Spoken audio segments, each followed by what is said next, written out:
Hey, what's good? It's We Are Live. You know how this shit works. Come on, let's get this going. Let's move it on. Come on. Interesting choices all around. It's Chris. It's not Lemon, Travis 2020 Earl. yet? Damn it! Also joined in studio by Trumpy Bear. He's our third. Nick Freed was not available. You son of a bitch. So we go with Trumpy Bear. Hey, Trumpy Bear. Morning. You excited to see him, Trav? Speechless. The first time he's ever had nothing to say. Wonder what his Twitter would say. Just shit it in the woods. Most beautiful shit ever shit it. That anthill's going to be ashamed of itself. And believe it or not, coyotes. Be sure to check that out. Big thanks to Tech Electronics for helping us keep our studio up and running. The man who runs the equipment that Tech Electronics helps us out with is Chris Gardner. Hello, Chris. Good morning, gentlemen. How are you? Why are you naked again? It's my shirt. Oh, yeah, you got the bodysuit on. It's my shirt. My walnuts love this shirt. Put it up. Yeah, Good morning, walnuts. Been a minute. Man, that's just such a time-honored bit. Yeah. People love it everywhere I go. You ready? Walnut. You ready for a new bit that's going to Yeah. start up the next couple days? When you see people and they go, hey, I'll see you next decade. Oh, no. Nice. You ready for that one? I like that one. That's worse than the oft-committed see you next year. Yeah. You only get Okay. to do this one every 10 years. Yeah. Good call on that. I hadn't thought about that being a thing. Thankfully, I haven't seen anyone that has dare said that. But Maybe- they will. Sounds like a parent's joke. Right? Yeah, it does. If you got lame parents, It's true. Good point, Chris. Is Lair Dog going to make that joke? he won't. No, Larry Dawkins. Please. I don't think. No. I don't think if somebody said it to him, he might be like, Get on my Yeah. face. I hope he hears this and says that to you now. and that's okay, Yeah. because then he's in on the joke. Yeah. That's fun. It is. What's everybody's New Year's Eve plan? Do you guys have anything rock and roll? You have a new silver gown you're gonna wear out? No. It is. It's Sequins? it's a glorified Friday night. It's an overpriced Friday night, and it's just. I've done it. I think if you want to do it, especially at a younger age, go for it. Obviously, but I think you'll soon experience that it is just a waste of time and money. Look, I don't drink anymore. And you're a sober son of a bitch these days. not gonna- If you're doing the house party thing, that's what some of my friends are discussing. That's just where the it's at. house get. That's the best bet. But being out at a club lounge, that's a 22 to 25-year-old man's game. That's a game for the real young ones. Once you turn 26, hey man, find a neighborhood thing. Find some homies just to spend some time with, especially here in St. Louis. I'm not a fraidy cat, but on New Year's Eve in St. Louis, I kind of want to sit my ass down. I'm not afraid. I'm not a fraidy cat. I'm not. I'm not, Gardner. I'm not afraid. Fuck you, Trumpy Bear. I'm not. I'm not afraid cat. I'm not a fraidy cat. Who says that? People who aren't Kids on the playground? people who aren't fraidy cats. That's who say fraidy cats. Yeah, well, Fuck you, Gardner. Fuck you, Trumpy Bear. you said fraidy. So I'm gonna probably hang out with the crews wherever that may be. Keep a low profile, enjoy each other's company, which has been the move. I enjoy that about my maturing in age. You get to enjoy the company of people you actually care to be around. Because you get to a certain point, you're just like, man, I don't give a fuck about these people. I won't Damn. be there. Like you go to the club, Chris won't be there. you go to a bar, go to a club. Well, you guys were invited. Oh, just now? Hey, you guys are invited to the house party for New Year's Eve. Am I? I'll see. No, because I'm going to show up now. Ah, shit. New Year's Eve's it's tough because it's so nice and so fun if you do it right. But man, if you go out into public, it is amateur hour, Yeah, and it's you'll finest. trick yourself. Oh, I Yeah. don't know, Yeah. not at this place. Yeah. No, you still have Yeah. people that It's a barely bunch drink. of, bunch or, of Conor McGregor's drinking. Yeah, there it is, Gardner. Let them amateur know. drinkers. There it is. The fuck you turned down my shot for? What? That's my Conor McGregor. How's it? One more time. What the fuck? What you fuck you turned down my shot for? What are you doing that with your shoulders? I don't know. I feel like if I put more I'm shoulder, tense. I put shoulder into the accent, it'd be good. No.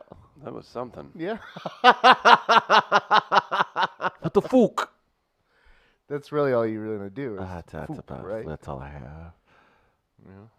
Okay. Nice try. That's that was a good attempt. So New Year's Eve, yeah, that'll run you off. If you run into the amateur drink, a lot of vomiting, get a lot of champagne, which is like vomit accelerator.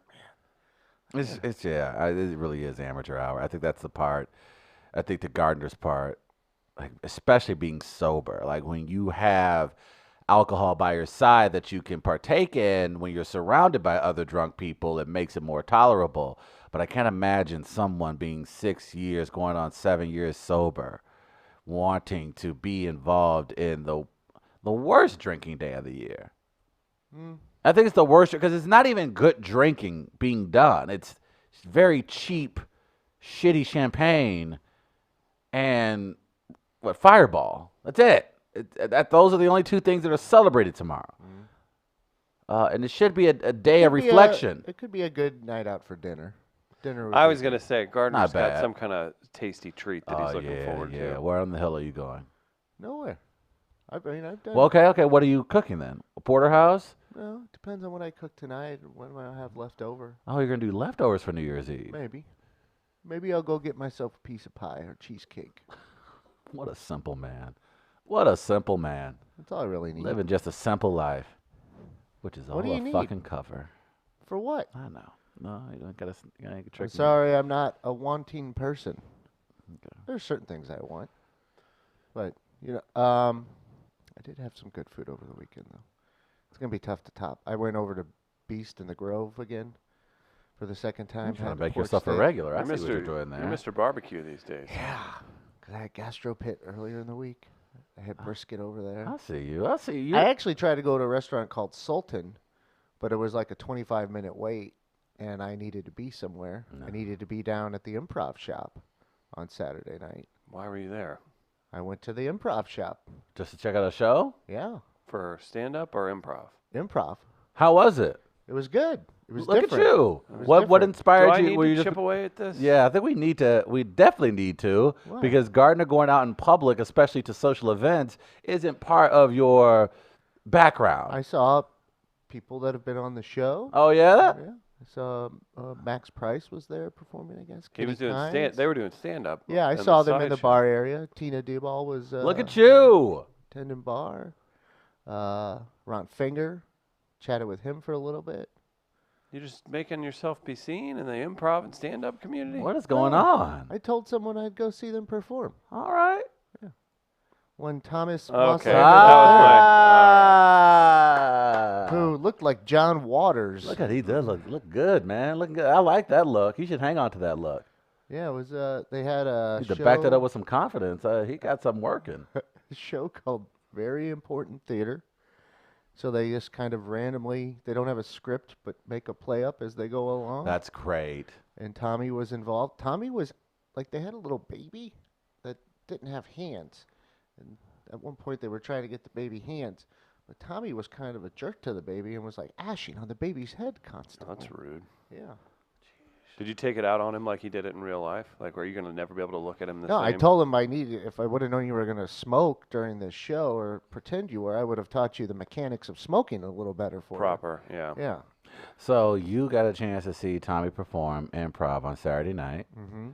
and then the following afternoon, the next day, you got to be one of the last few to ride what is left of the Loop Trolley, Ope Trolley, Loop Trolley, Lou Petrali. Ope Trolley, Lou Petrali, aka a streetcar named Undesired.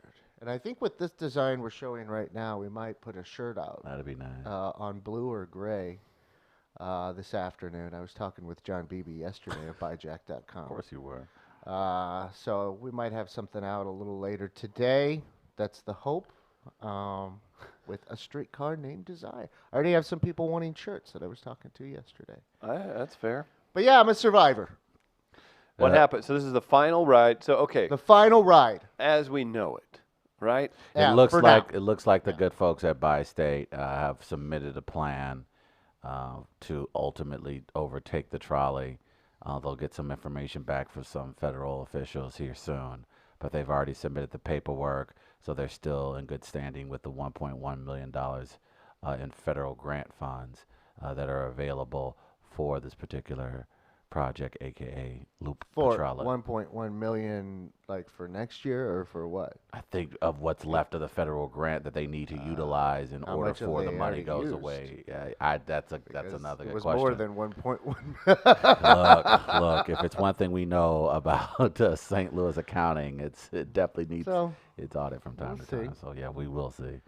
But No, you got yeah. a chance to ride it yesterday? Yeah, I went over there. Purposely, you went on purpose, right? Yes, and I tried to time it to get the final ride. I wanted the final mount. Okay. And, it's like riding Secretariat for the Jesus last time. Christ, I don't think that's it at It's all. not really the I same. don't think that's the same at all.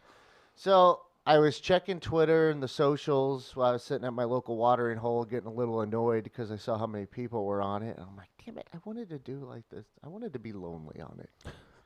Of course My you did. perfect world, I really wanted Contemplating it to your be end. by myself. That's the finality you were looking for. Yes. Okay.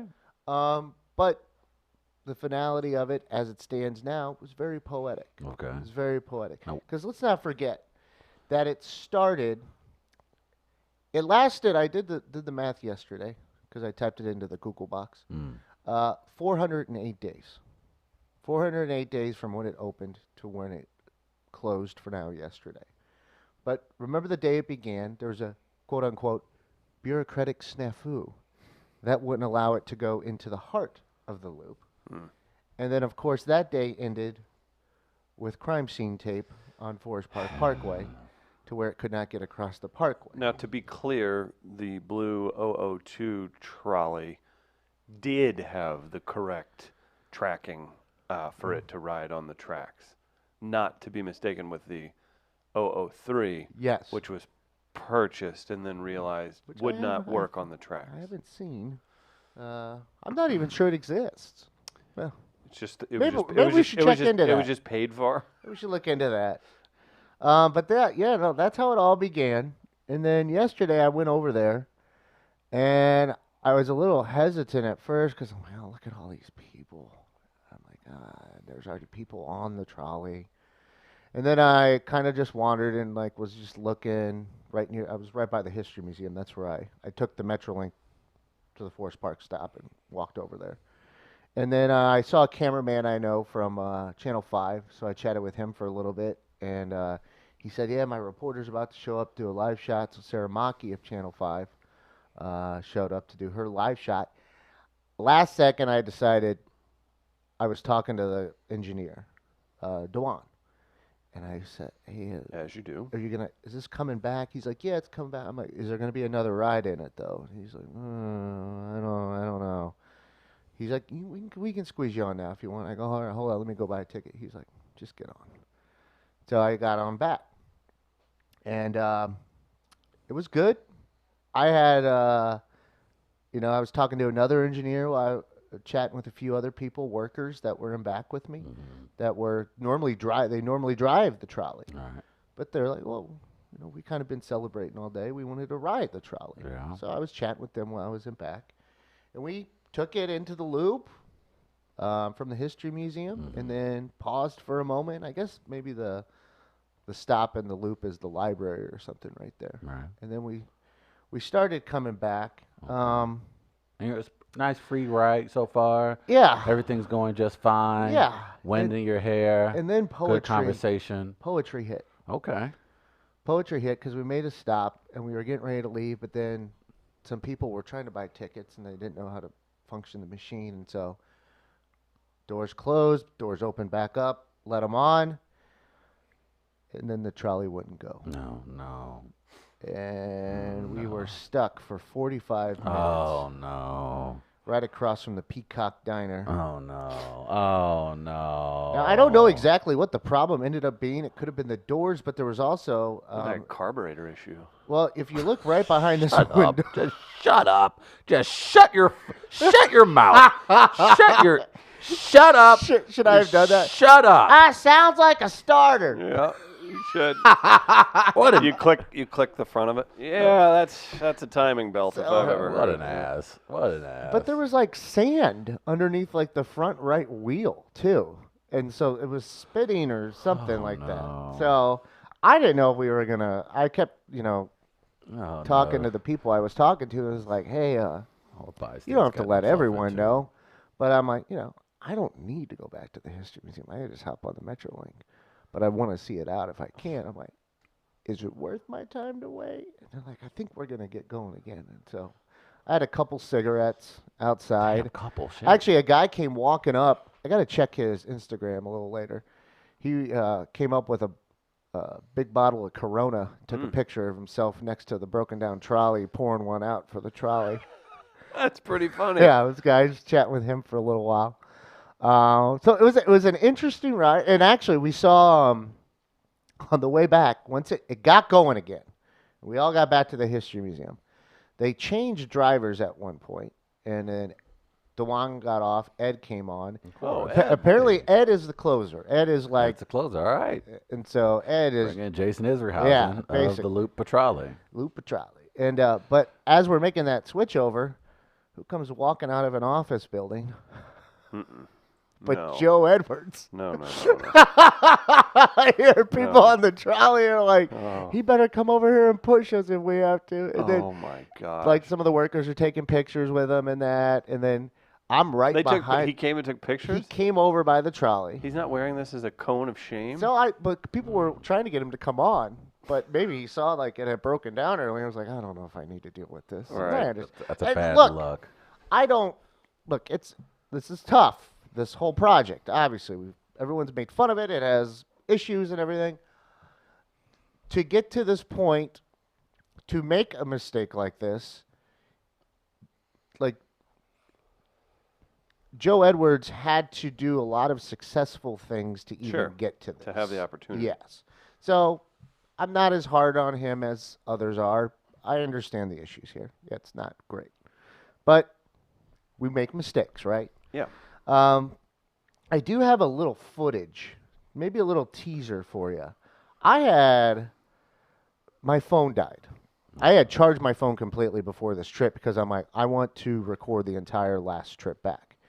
And I lucked out because they switch driver's seats, the engineers do, from, back and front like you would with a Metrolink car or anything like that. I was right behind the driver the entire time on the way back. So this is exclusive footage. Now here's a little From teaser the final ride. from the final ride. You'll laugh at how things started out and the issues that kind of you see with the trolley to begin with, and then also a short clip of when we realized we were having issues. Oh, boy. So here you go. We will be heading to the Missouri History Museum for the final time. That's weird to say. Yeah, that's a little weird. Now look at the car right in front of us that's in a turn lane. Right on the tracks.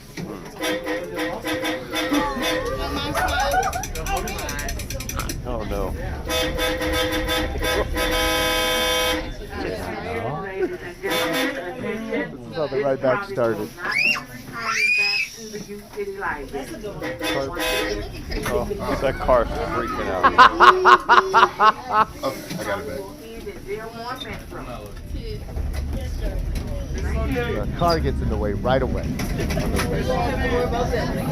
Oh, sure no. Ooh, so lame. Finally get going. Speed there. Guys are moving. The final ride. That's exclusive footage. Oh no. no. Oh no. And then, Oh no. Is that the same car? no. Oh. Oh no.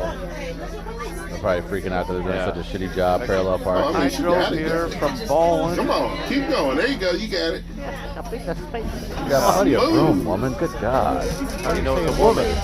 Ooh, that's racist as hell. That's not not racist. racist. It's sexist. That too. Apologize, ladies and gentlemen. Technical difficulties announcement. In front of the off, walk down to the moon rise, and they get to go. We can hop back on. Oh.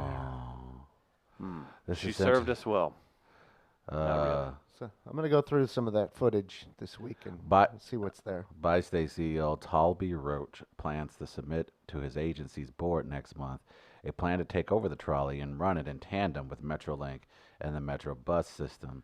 A key is the nearly $1.1 million left over in federal grants to Bi-State, which Roach said he has preliminary approval to use from federal transit officials. The board on December 11th voted to give Roach authority to negotiate a possible transfer. This is now your boy, local hero, a man you were just sympathetic towards, Joe Edwards. Once all the cars are there, as they were promised to us 2.5 years ago, it will make a world of difference. Joe Edwards, the Loop businessman who came up with the trolley idea in '97 and has been its main promoter. Yeah, we'll see. I still say reboot the John Larroquette show. Okay. Okay. No longer a bus station in St. Louis, but running the Loop trolley, a reboot of the John Larroquette show. Can't miss, gentlemen. I don't know what they can do. I know with even Metro and Bi-State getting involved, I just don't. You just wonder, at what point do they look at it and go like, this isn't even like a fun addition to the It's area. not practical. It's not fun. I mean, I It's assume just you're going to have to play it out some because of the money that was spent and the time. I want it to succeed. I want it to work still. I know. I don't know how it does. it just doesn't. It won't work. Why not? It literally doesn't work. That's That was the it. Show me an start. example. That was the answer. That's not there first and foremost. Like even if the thing, What if the third car works? Be a huge difference. That's what I've been told. Uh-huh. And you'd have 3 cars going after. I do just wonder, like, what like you said, if you're looking at Joe Edwards, he meant well. He's done a million, probably very positive things. How did this not get fleshed out a little? you know more? what? You're right. You're right. It was just bad, and we just got to turn the page. And we can't do the St. Louis thing. So what It are we was going to do bad. with those tracks and that? It's one of those things where, Pave over it, turn it into scooter path? man, How's that sound? I think I'm we're down just- for that. I think we're just at the point. Good where we're idea, just gonna Travis. have to. What do you want us to do? People move forward. We said this was a bad idea 6 years ago, and they still move forward. We said it was a bad idea 3 years ago. We said it was a horrible idea to start when we saw that they didn't even have the proper tracks and the proper everything. We just, yeah, man, this is our Vietnam. What? This is our Vietnam. Do you really think that? Yeah, that's our St. Louis Vietnam. I don't think you understand Vietnam at Yeah, all. I'm probably not. Seems I'm a probably little not- bit of a. not using that in the proper historical context, No, probably. that's the But I feel like analogy. this is a quagmire. I think this is a money Boondoggle? pit. Is a boondoggle. You going with synonyms now? Yeah. So that's why I thought Vietnam may have fallen somewhere in there. No. This is our this is our moment. This is the moment that will define our generation here in St. Oh, Louis. is it? I don't know. This is the one? This is the Oh, one. this is it. This is the moment. Huh. While we're up here building fucking trolleys, they got marijuana on deck across the river Uh-huh. in Illinois. What do you mean? Oh, boys and girls, starting January 1st, 2020, the state of Illinois is going recreational. Getting recreational on that ass? Uh-huh. We about to get wrecked, if you know what I mean. Uh-huh. That's right, boys and girls. You're going to get arrested, aren't you? Coming across No comment. the bridge. You're going to have the arrested hawk. Hey, guys, I can't make it in. Apparently, they didn't want me to bring in 400 pounds. I didn't know that was a limit. I not. just figured it was just like a Costco kind of thing. I was talking to Frank Cusimano's radio producer, Brian Hoffman, Brian Hoffman. yesterday because he Fine was gentleman. calling me about the Fine loop trolley producer. stuff, but he also pitched the idea of, he said he can't suggest it, so he asked me to do so. That I need to get involved on Twitter or something and pitch to Channel 5 that they need to do a Frank's Food Picks That's hilarious. at the dispensary in Illinois. Here's what I am though. Eat like and edible brownies. here's and what I gummies. think, and I think we can do it. and I think we can make a nice pitch or proposal to a local TV station. They're going to need weed correspondents. You're going to need someone on the weed beat. The Post may need it, the KSDK, KMOV. I think there's an opportunity for us to step in as the weed correspondents. We have media background. We read a book from time to time. This is where, if you had it queued up, you would throw to a clip. We'd say, live, Travis Terrell, covering Weed-mageddon 2020, and you have the shot of the empty microphone chair. And you just see a little smoke start coming in off camera, and it's like, live now? I'm here. Hey, I'm here. hey. Man, I am. But maybe that's what we do. We pitch our services to these local media outlets because they're not going to be ready to truly discuss weed. But we're millennials, baby. We can jump right into it. This is our thing. We snappy when it comes to this shit. Black Sheep says this is the only recreation in Travis's life. Fair? Still a workout. Is it? I feel like And I'm your working out. lungs? Do you think this Cardio. is gonna? So medical licenses all just got approved, published, whatever you want to say, published after approval in Missouri. Do you think the recreational, doing what I assume will do quite well in Illinois, will speed up Missouri's process? Yes. That's the way I see it. Because you're gonna look at your neighbor separated by a mass of water, and you're gonna go, huh, what? What are we waiting I'm on not now? even trying to be funny. I would imagine restaurants will start making some of the biggest. Like, hey man, I need to kind of help a brother out, because I would imagine some of the restaurants on the other side of the river, Pizza. parts in O'Fallon, Collinsville, Cheetos they're gonna shares be are gonna go through it's the gonna be roof like and- people going like, damn man, all of a sudden our Sunday sales are through the fucking roof. Yeah, it's definitely gonna happen. We've seen it all the time. And that's the thing that's kind of Jack in the frustrating. Box has been marketing towards Oh them God, for this years is now. Taco Bell. So it's like we was just waiting, baby. Come on home. But it's one of those things where we often see a lot when it comes to Missouri politics. We're gonna wait and see what everybody else does first, and then once we see whether or not it works, even if it doesn't work, I know there are parts of the tax program, the tax apparatus that was designed in Kansas that Missouri politicians wanted to design of their own here. Thank God the voters got a hold of it and said, no, we don't want to do that. But it is an example of Missouri just going to be behind everyone else playing catch up. But you would think this would trigger the state to finally go, yeah, we're going to compete in the Midwest. We're going to need to go this route. And it'd be a smart play. Look, we've talked about it ad nauseum on this show. We know how we feel about it. But to see it, I think you're right. I think once you see O'Fallon start to boom, once you start seeing the local cities that are still within the metro area and Well, they I start to think- boom. I think Collinsville has a dispensary. Yeah, they do. I mean, yes. So they were one of the names that I saw on the list. Yeah. Huh? What list? I didn't read the list I went already. by it about a week ago, or a couple weeks ago. Yeah. Now. Looks like it's going to be in good shape. Looks like they're getting ready to go. Ready for opening day. I don't know. Are you going to celebrate this like That's Cardinals that's opening like- day? He's like, white people, you get to walk around in all green, stupid outfits on St. Patrick's Day. Today's my green day. Like the Clydesdale's going to be over there. Little marijuana leaves on their giant hooves. Some sleepy ass class deals. Oh Wow, man, they suck. Clydesdale was high. How much hay is that Clydesdale eat? He eat the hay while he walking. But Big no. Mike says only the WB network would have a cannabis correspondent. I think the play would be they do need a weed beat guy. St. Louis Post Dispatch is going to need a weed beat guy, right? I'm sure newspapers have that Yeah. that Smart play. that have it legalized recreationally. This is going to be. It's probably more of a business reporter type deal though. Now, here's the thing I am paranoid about, and this is even before I started smoking. Oh, you paranoid? Oh no! It's our let's go to our paranoid weed reporter.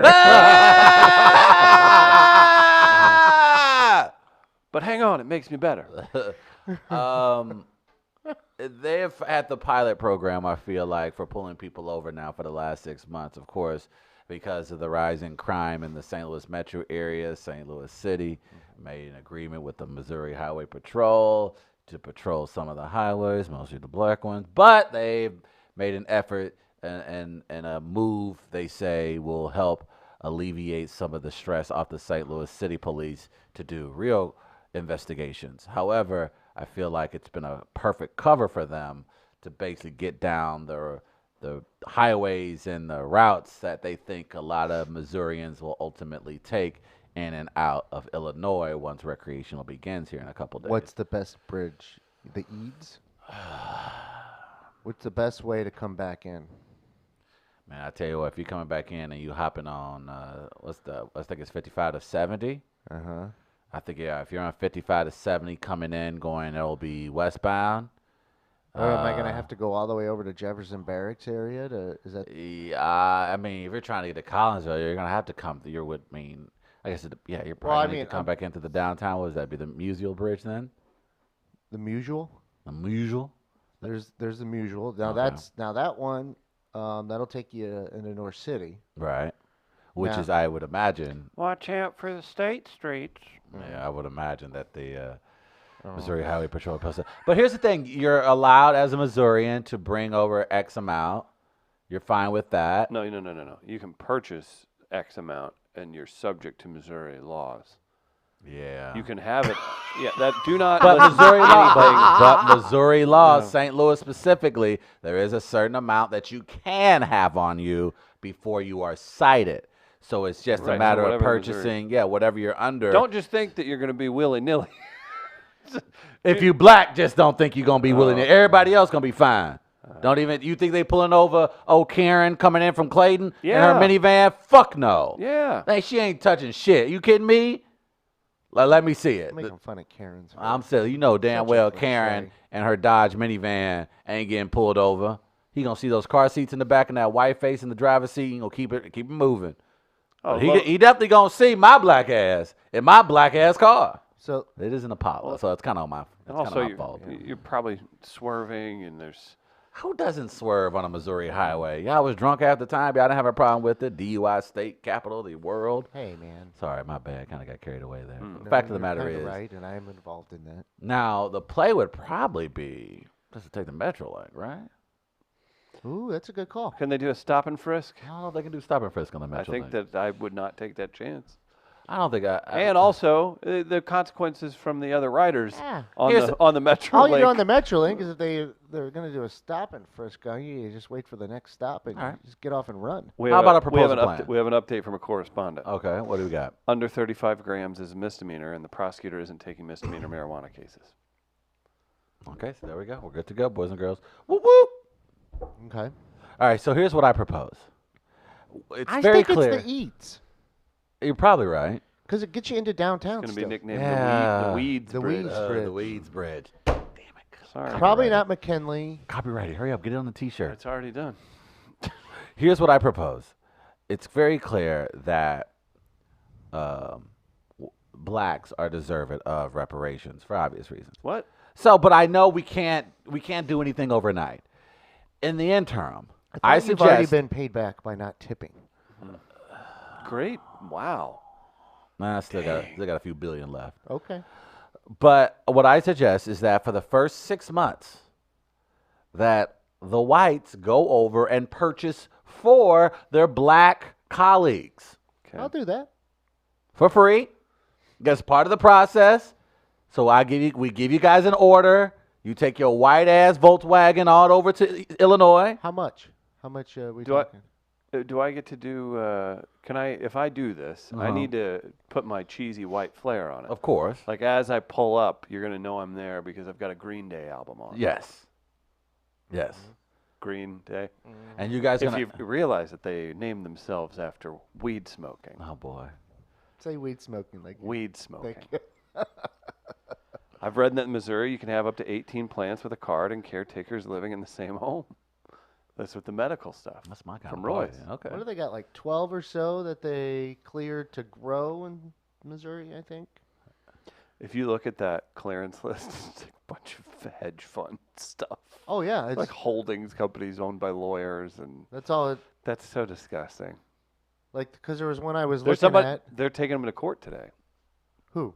A small group of like people that you would consider activists or people that are really truly in it for what I would say good reasons. I'm not mad at people trying to make money off it, but if you're going to only allow X amount of people off this thing that you've said is criminal for so long, let's not. And then you're let's allowing not the just, people let's that not probably just were hand it to, involved in facilitating that type of thinking. right.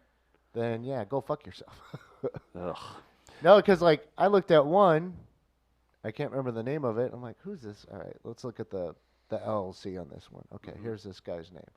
Okay, oh, it's a law firm in Clayton. When you think yeah. of the practical everyday uses of cannabis and the good nature. No, of that's it, how you know. that's how my lawyer was telling me. Like his firm is like is venture capitalist, and they've been planning this for a while now.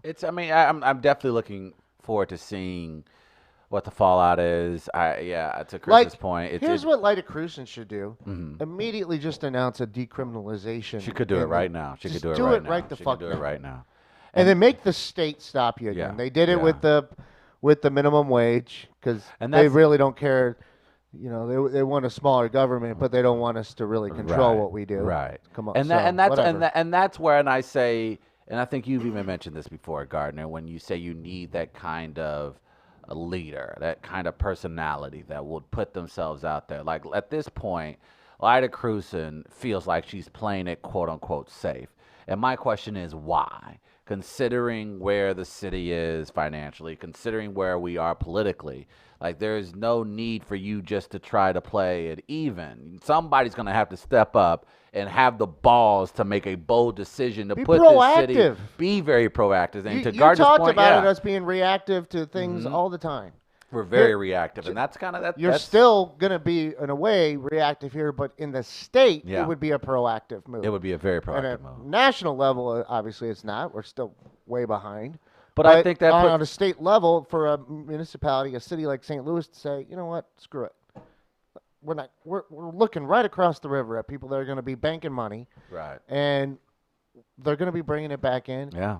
We're heading this way anyway. Right. Why are we just accepting that Right. we're going to Right. If keep you're an living officer, this way? like if you're a police officer, like you don't want to waste your time with No, that. and they can tell them, hey, they can tell them not to arrest people for that. And they can do that. And I think if you will even ask most police officers, most law enforcement officials, those kind of stops are more dangerous than anything else. People are just very. It's more beneficial for someone like Lyda Cruzan to make that move to put pressure on the state and the governor. But it's that do nothing and wait and see mentality that it's killing this area. And you want someone that's proactive, someone that says, you know what, I'm not going to just sit by and just watch everybody else around us start to turn the cities around except us. And that's pretty, it's frustrating. The problem being that the two big projects she's put her name on to try and facilitate Have Better Together and then the airport privatization have collapsed Yeah. miserably, embarrassingly so. And so that's what I'm saying. But it's that, again, But you know, this is an easy one. For this you. is very easy. This is an easy win for you as mayor. This is In a political sense. Take other things out. To me, in a political sense, Yes. this is an easy win for you. and you get out in front of the issue in 2020. It's an issue that you know will likely be a part of the conversation for the reelection of governor. Like, so why not go ahead and put and it's just I You're don't always looking understand. for silver bullets, and I'm not saying this is a short-term silver bullet with long-term potential. Right. Like, if you're a Republican governor or any kind of governor, and you have this thing that you can do that will automatically take budgets 180, Maybe put why not? maybe put kids back on Medicaid that you've been taking off. But that's my thing. Here's my thing. Even with Lyda Makes a lot of Cruzan people and a happy. lot of these officials that are in the state of Missouri, this is it for Lyda Cruzan. Lyda Cruzan, you ain't writing a bestseller. You ain't going on to be governor. You're not running for state senate at any point. This is it for your political career. If it wasn't for the blacks dividing the vote, you're not mayor. So let's not sit up here like you were ordained to be a leader here in St. Louis. The math worked in your favor. You played it politically perfectly. And so my thing is you don't have anything to lose. So why are you sitting up here sitting on your hands? You're not going anywhere else. This is it. This is your crowning moment in your life. Not to be disrespectful, but this is it for you. You're not throwing out the first pitch at the World Series. This is it. There's no Antonio French. There to is take none of- to split votes with Tashara Jones this go round. Look, what do you have to lose? You have nothing to lose. Your family loses nothing. Your brand loses nothing. What you do after being a mayor of St. Louis, that loses nothing if you decide to do something this bold. And that's the thing that's frustrating. It's just like, well, what else do you fucking have to do? you know what I'm saying? Like, what else Is do you she do? gonna make me vote for a black Republican again? Man, she making a lot of people just vote or not vote at all. It's just frustrating. Like, what's the point of being a leader in a city that needs leadership for you just to sit? Man, we'll see what happens. We'll see. It's very frustrating to watch from It afar. just seems like an easy call and an easy win. I agree. That's a dub. You're on Politico, HuffPost, MSNBC. You're a Democrat. You're gonna get a ton of love. And plus, you can challenge the state. Yes. I mean, And it's an issue that, now and it's an issue. I don't most know. Maybe she would be reticent to do so just because they need certain state money for the Cure Violence program and stuff like that. But no governor is going to take money away from programs that are funding violence in Right. urban areas right now. And If that you did, then- and a pilot program then, that you is know, shown to work in straight to other hell. dangerous cities as well. Yeah. It's a program that we've seen in other major cities that have seen some serious progress. It's one of those things that you're going to get jerked around by Jeff City anyway. So what's the point? Why not anyway? Yeah. They've jerked you around on minimum wage. Have some They've fun jerked with you it. around. And why the hell not? They're going to do. Jeff City's going to do what they're going to do anyway. Be an asshole. There you go. What do you have to lose at this point? Yeah, nothing. You have nothing else to lose. No, this is where you're like, oh, this is where you become dangerous. Yeah. I'm going to do whatever. You want to be a the real F I want. maverick? Oh, tell me. That's what But- you do. but you're right, You but I play- think- play the song "I'm Walking Away" by Craig David as you throw up the middle finger. That's right. I think it's like, it's very, I can't believe you just did a. I brought that up specifically to mess with him. That's what happened just there. His brain stopped. Black Sheep setting up a medical shop next to all emos in the greater St. That Louis. was so fucking genius. I was looking at where the dispensaries for the medical marijuana, the ones that are cleared to grow, All right. are. Where are they located? Well, there's one in O'Fallon, not far from my parents' house. Okay. There's It's a like shop it's like in near a indoor baseball training facility. See, I saw like a little shop in on Watson in Shrewsbury or something, and or what's the area? I guess it'd be Shrewsbury or I don't know what that down Watson, down that area. Marlboro, It's kinda sure. Oakland. And I was just like, oh man, of all the places, I don't know that these people get pulled over for doing 2 over in this area. I don't know if you want to have them sniffing around at your shop all the I time. saw Cuba, Missouri. Looked like it had a couple on there. Might have been the same company with like a big facility or something, but It's because the river there, I don't know. It's an interesting more one. of an attraction, huh? Last time I went to Cuba, stopped in at a breakfast place. Did you get any cigars? No, Oh, No? wrong. Cuba. but they definitely had Fox News playing throughout the entire restaurant. Sure. So I ate quicker. Made you eat faster. Yeah. Huh? Ate quicker. Okay. Give me my fucking omelet. I'm gonna get out of here. We're ending the year in good taste with our Snappy Bigman coffee, but I also want to say thank you to our friends at Gateway Powder Coating. Been a big part of this show the last few years, and we love them. So be sure to take anything you need powder coated out to O'Fallon. That's gatewaypowdercoat.com for more information. Anything you need powder coated, take it to them. Your wheel's not looking so great. You have metal furniture. That's what you do. You take it to Gateway Powder Coating, and you can check out the website, gatewaypowdercoat.com, for more information. You guys remember Dorothy Light? She was the author of a scathing letter in the St. Louis Post's I wish patch. it was leather. She went after St. Louis Cardinals pitcher Carlos Martinez for his blue hair. She did not approve of such behavior. Well, I think we may have found her niece, perhaps. She lives in Baltimore. Her name is Karen Price. Her name's what? Okay. Karen Price. Karen. Her name is Karen. Go figure. Okay. Karen decided to write a letter to the Baltimore Sun, Chris, about Lamar Jackson, quarterback of the Ravens, gift to his offensive line. He gifted his offensive lineman for such an amazing year some Rolexes. Okay. Bought them Rolexes, and Karen didn't care too much for it at all. Because it's an unoriginal idea and been done for years. Yeah, she says in the letter. Peyton Manning and Edgerrin James would split the bill and take their entire offensive line to Hawaii every year that they Barry both made it. Sanders used to buy his offensive lineman trucks. Do you know how much it would cost to take 5, and then if you bring backups into the equation, we'll just say 8 giant men and their families to Hawaii, not flying coach. That ain't a Southwest flight, boys. That's about. You're not staying at the Red Roof Inn. That's an expensive trip. This is what she says in the letter, Chris. So disappointing that in an age where professional athletes are making an insane amount of money, he couldn't have donated to charities and done it in the name of his offensive line, then treated his teammates to dinner. It just flaunts the amount of money they make, and I don't know what to do with. Sorry, Lamar. I'm not such a big fan now. Karen Price. Ooh. You can not love that you see someone spending money on whatever else, but you're gonna open yourself up to criticism whenever it's fairly obvious that we doubt you hold that same level of criticism to all other facets. Yeah, of that's life. what. Is this a real letter?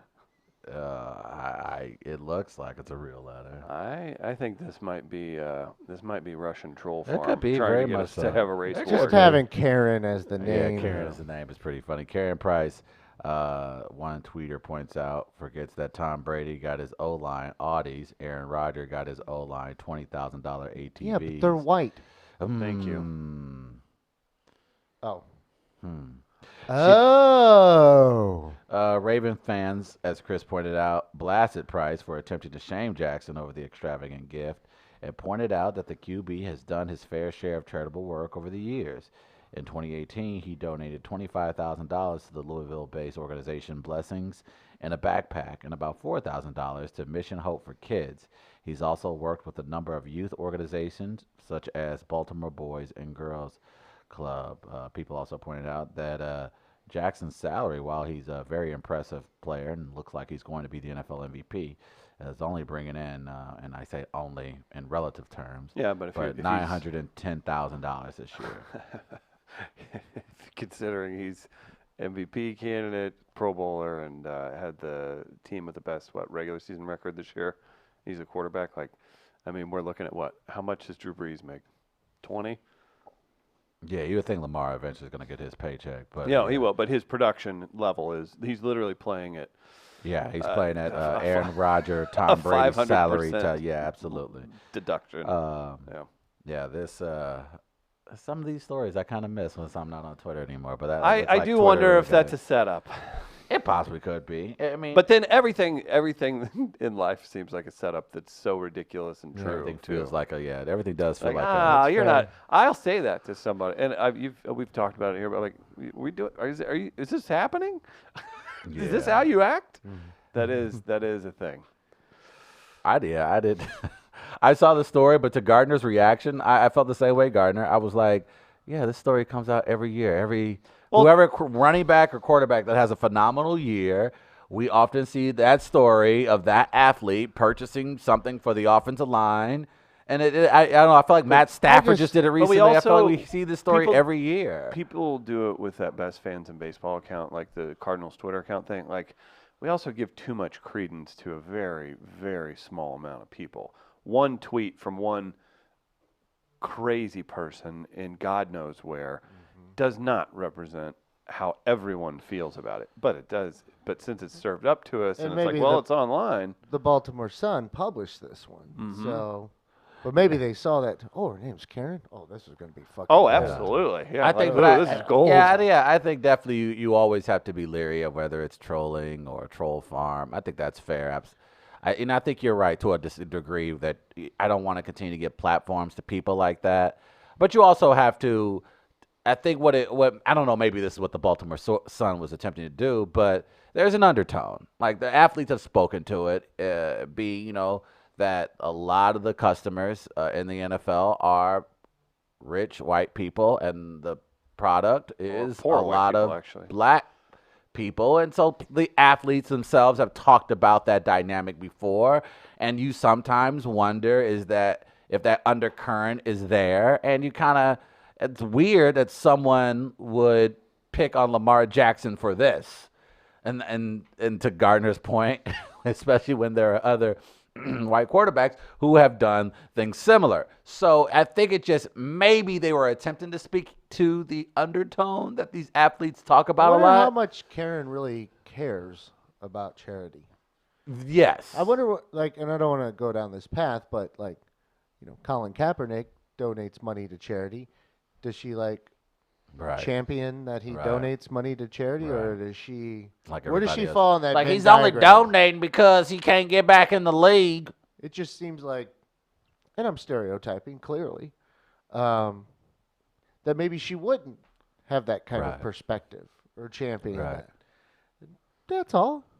It's a weird dynamic. It is a weird dynamic, and for people, look, it's I'm still at the point where yes, I think there's an exorbitant amount of wealth in the world. I think that goes without saying. I still don't know if I'm in a position to tell someone how to spend their money. Yeah, you are. Now there are times where I'm just like, well, please don't tell me you ain't got it when I know you do. That's the people like the Jeff Bezos of the world. You can give your part-time employees. You can afford to give them health care. How are they supposed to do that when they're not paying tax money? See, that's when I can get on my horse about the wealthy. But generally speaking, I'm just like, hey man, the dude want to spend 75. I was watching this thing on Disney Plus this weekend. Jeff Goldblum, The World According to Jeff Goldblum. Got to check it out. Definitely worth the subscription to Disney Plus. What is it?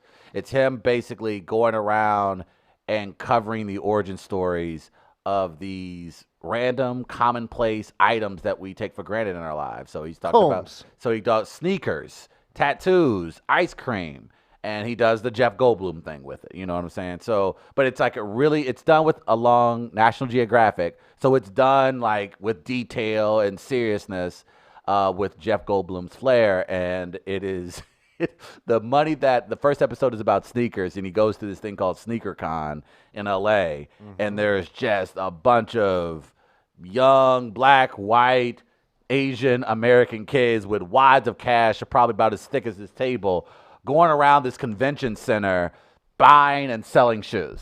This one guy, as Jeff Goldblum is going to venue to venue, exhibit, he stops at one guy who he says, I have $30,000 worth of shoes right here. And they're like mint condition, premium Nikes.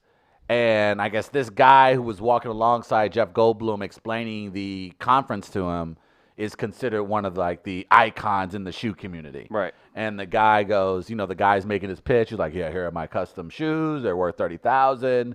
And the guy pulls out his calculator, does the math. Oh, okay, it's about $300 a pair.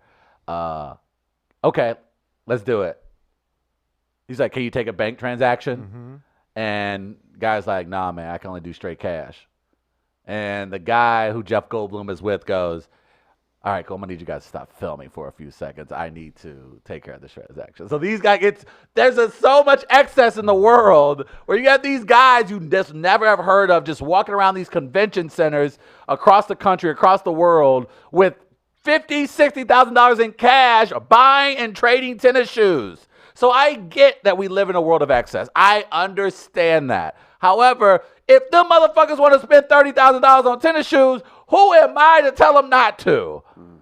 You know what I'm saying? So Yeah, that's but my I can only judge thing. you You can then. judge, that's fine, but I'm not going to sit up there and be like, man, what the fuck wrong with you? Like, first of all, you apparently I are will. doing I something will. right in your life. I will. You're doing something right in your life where you've decided that you have disposable income dedicated to buying $30,000 worth of sneakers, and some of these people turn it into their own business. So it makes even more sense. But we're very we have a lot of shit in this country. A lot of shit we definitely don't need. So I get the argument for excess and over wealthy people, but again, a brother not going. I mean, want to spend your money on a baseball team? You got to like that motherfucker. Do what you do. Got to work out for it. Guys, it's been a fun first hour. We've got best of the year for the show and everything coming up in the next hour. Our moments of the year. Moments of the year. So look forward to that. We're going to take a quick break. Quick thanks to our friends at Sophie's for hosting comedy each and every week. That's right. Happiest hour. That's right. This week, Larry Green going to headline it. He's back. He's been All on the right. road. Very funny. He was the champ in the Funny Bone and Helium competitions this year, so he'll be there this Thursday along with some other very funny folks. Our friends at Jack Daniels present this. They make it happen each and every week. Jack Daniels specials available at Sophie's for Happiest Hour and Schlafly as well. So big thanks to them, and thanks to you for attending. Last couple shows have been really fun, guys. So keep it rolling, and we're going to keep presenting great shows for you. We're going to take a quick break. Be right back with the moments of the year.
Welcome back to the show. It's We Are Live. Chris Demon, Travis Farrell, Trumpy Bear, and producer Chris Forget he's there. Gardner. Don't ever forget me. We're excited to be here. It's one of the second to last show before the new year, before the next decade starts. Yeah, there you go.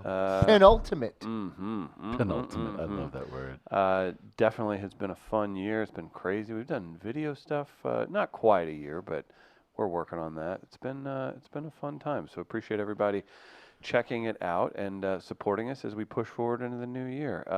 This week we'll have a couple extra episodes. I got the chance to sit down with Alonzo Bowden on Saturday. You know him from Last Comic Standing. Super talented guy. That was a weird thing that just kind of came together last minute. He wasn't available on Friday. So you know what I did, guys? What'd you do, Chris? The ultimate producer / host move where you're really just taking a shot. Jumped in them Instagram DMs and said, hey, I know Saturdays are typically kind of open for you guys. If you feel like it, come chit-chat. Also, I happen to know you're super into bikes and motorcycles and cars, and there's a moto museum a block away. Ah. Hung that one out there for him. And how'd that go? He got back. He's like, yeah, what time you want me to come by? Sounds fun.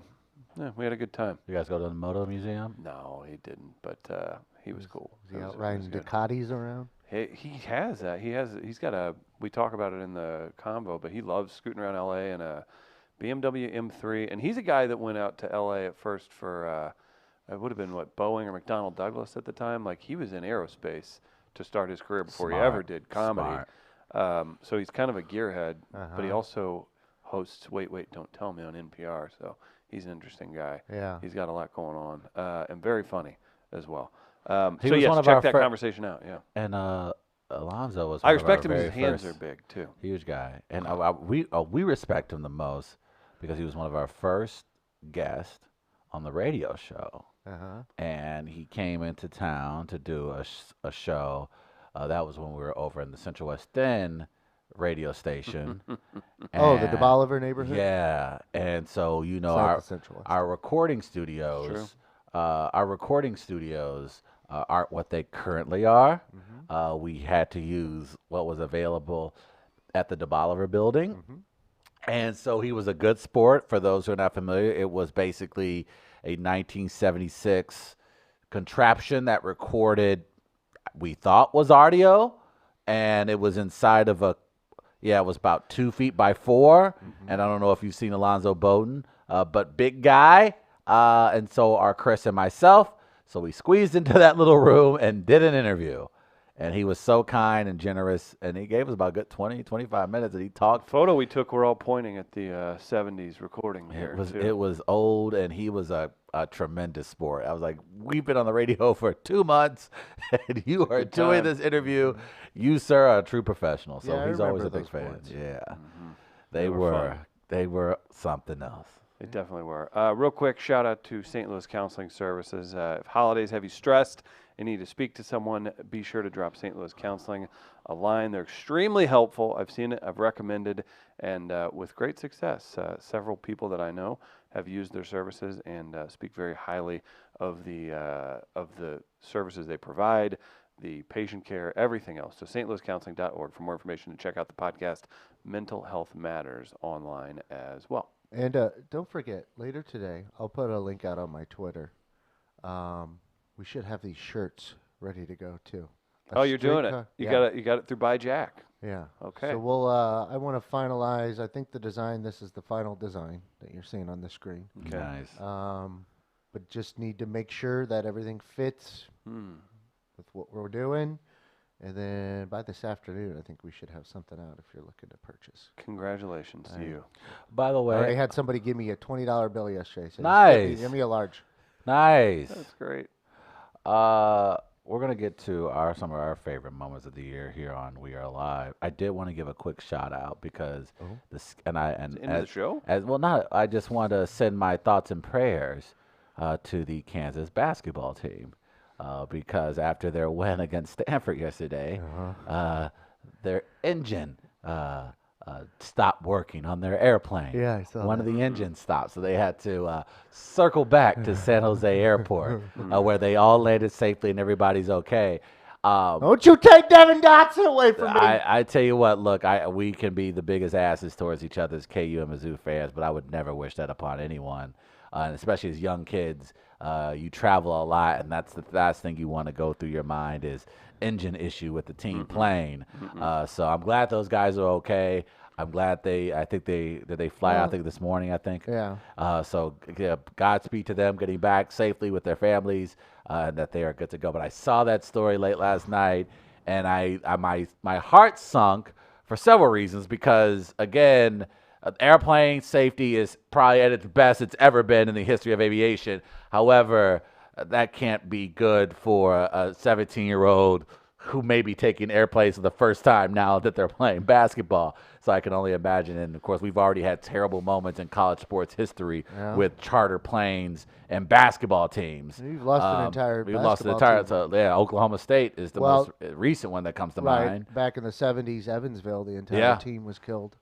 And And the Oklahoma State one, in particular, that's Bill Self, the head coach of Kansas. That's his alma mater. And not only that, that was tough. There used to be an assistant coach with Kansas. He was like the video guy that was a part of that staff. And whatever happened that day, something with plans switched, he had to switch planes. And so that day has always had been a thing for it. So people on the Kansas staff know what it's like because they had someone. And you can read the story about the guy because he lives with the fact that he switched seats with someone and wasn't on the plane. That's horrible. That's absolutely horrible. That's tough to live with. Yeah. What a small group of people that even have any understanding of what you're going through, too. Yeah. And not to hijack it, but just to relate it, the drummer from Blink-182, Travis Barker, survived a plane crash, and 90% of his body was just torched. And then And he literally, and this is a guy who travels for a living.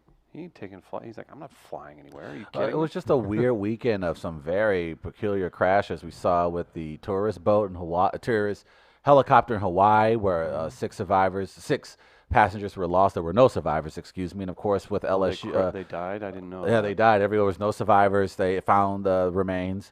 Unfortunately, They just crashed. By the way, they just if you're in crashed. a helicopter, it can happen in about half a second. It can happen Just very one quickly. Thing of wind, and you're done. And it's just one of those popular tours in Hawaii that, I think a lot of people know about. It's just one of those unfortunate things. And, of course, we saw this past Saturday, some folks flying to Atlanta out of Louisiana for the Peach Bowl, for the semifinal. And I believe the daughter-in-law of the LSU offensive coordinator passed away. She was a journalist for one of the stations in Louisiana. She was apparently like the in-game host, what Carly does for the Blues. She was the in-game host for the Saints and the Pelicans.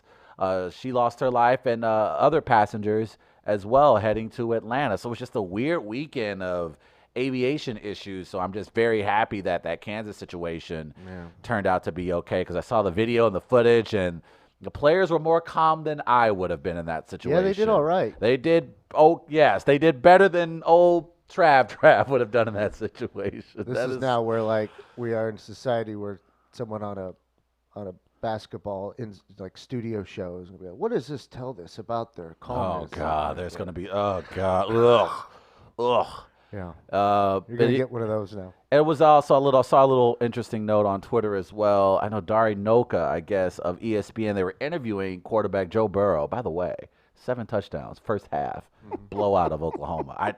Good God, this guy is. How does that real? Like 7 against Oklahoma in a semifinal. That is ridiculous. It wasn't against Northeastern Technical Institute for the Blind. That was again a semifinal, a playoff game against the Big 12 champion. I wasn't really paying attention to the game, but it was on in the background when I was at the local watering hole, and I looked up at the score, and I'm like, I see the clock winding down. And I'm like, oh, this game got over quick, and then I realized it was the half. I'm like, what the fuck did I miss? Yeah, it was. That kid Joe Burrow is going to be the truth. But it was interesting. Dari Noka got some heat. I saw on Twitter about it. Apparently, he asked the question, how was the team doing? I guess what had happened, though, the team hadn't notified the team. They had decided not to tell the team before the game because the incident literally happened hours before the game. They didn't want to tell the team that. to have that maybe weigh on their psyche as they're getting ready to play this big game. And I think Dari Noka broke it to Joe Burrow by accident. Not by accident, but it was essentially he was trying to get a comment how the team rallied behind their coach. But unbeknownst to Dari, Joe didn't know. So literally he broke the news to him live on television, right? And so he got a lot of heat on that on Twitter. I saw apparently he apologized. yeah. But I would just it's How's that his fault? I think it's just in the moment you don't. I see both I sides. think it's you're assuming something you probably should. Probably shouldn't. And if you're going to, if you don't know, it's probably best not to ask. And that's the better argument I've seen. If you're not I sure, guess I just think of it from an intent standpoint. Like Dari Noka's not trying to right? ruin And I anybody's think life. he's not. And I think that's And where as everybody's giving him a the benefit of the reporter, doubt. You Yeah. probably should know that Right. what the situation is before you would normally have facts before you ask. a Right, and I think what happens with live TV and those live interviews, they're so on the spot. Like I maybe Dari was like maybe he thought he would have been insensitive to not ask, and he assumed that maybe they did know. But Wouldn't you assume they would know? I don't But know. that's the thing is if you you don't know don't for get to sure, assume. yeah, if you don't know for sure, you generally want to avoid asking the question until you have absolute clarity, and especially something that's sensitive. You would have someone on site there, a producer or something like that, that Just would to have do it. informed you Yeah. beforehand. It's got Normally, to be like- fun. Not, and I don't want to. And Gardner making on my ass for this one. Am I wrong in blaming the producer on this one, or does the producer take some responsibility? I'm I not don't saying know. all. I don't know. Okay. I don't know if information was given to Okay. him or not. Okay. Okay. Or I mean, it could have been just a question he thought. He thought on I his mean, own. very well, true. but It's but right. I don't know what happened behind the scenes Yeah. to something that might have facilitated that question. It's just I'm just glad that Kansas is safe and that a weekend you, of Travis. trauma and tragedy that they were okay. They were very good because I want them motherfuckers to come to Kansas City next December.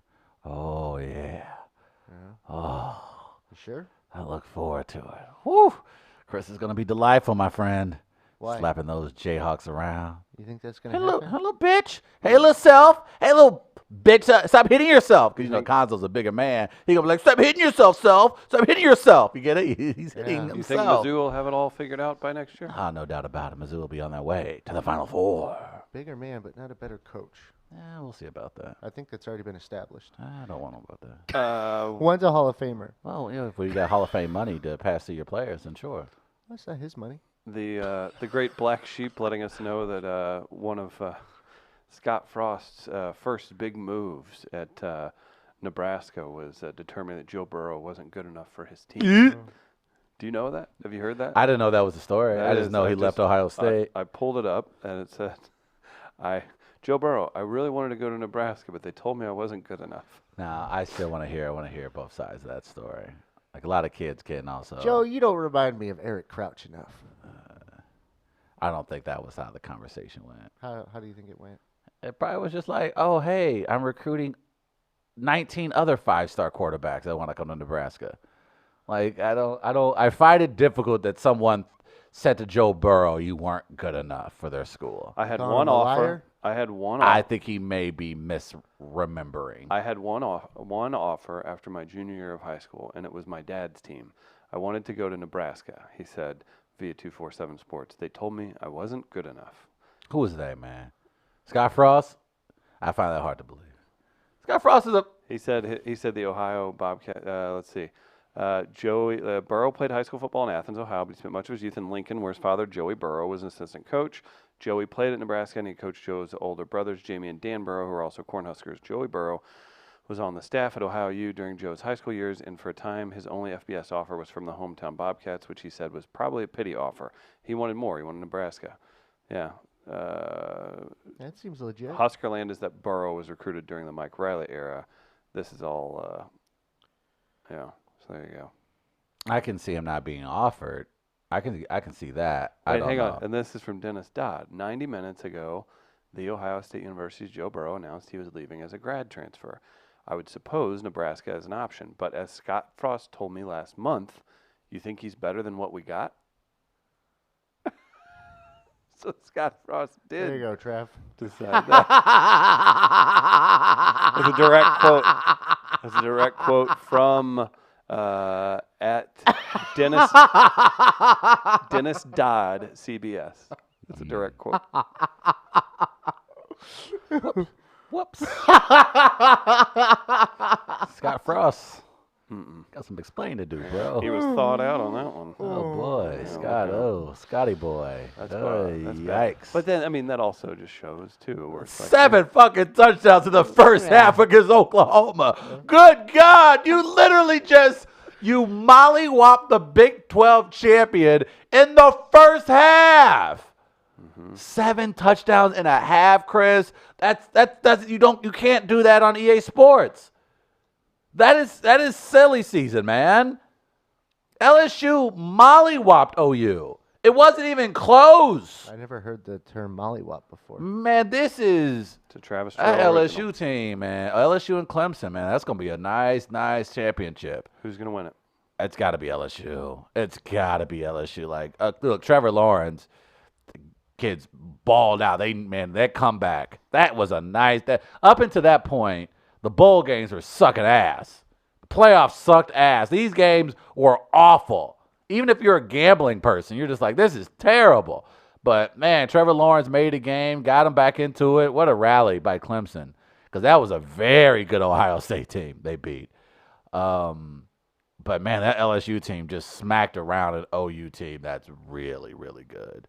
That was a good team in OU, and they just made them look like Bethune-Cookman. Like, it was just like Pick on Bethune. it was, Cookman. man. It was like that was a show. 7 touchdowns in the first half, man. Like after, and again, OU's had Mizzou literally didn't do that to CMO last time they played. right. OU had 2 weeks to prepare, 3 weeks almost. I say 2 weeks. Yeah, 2 weeks to prepare. And you give up 7 touchdowns in the first half to the Heisman Trophy winner? Godly. The only thing I feel bad about Joe Burrow is that he's probably going to end up a Cincinnati Bengal. Boy, I was going to ask that. I was like, is it really Poor a good guy. thing? He's got to look. If that's the case, I haven't looked at the draft order since the season came to an end last night. But if it's Cincinnati, and I believe it is, yeah. his dad's got to pull the Archie Manning thing, right? Mm-hmm.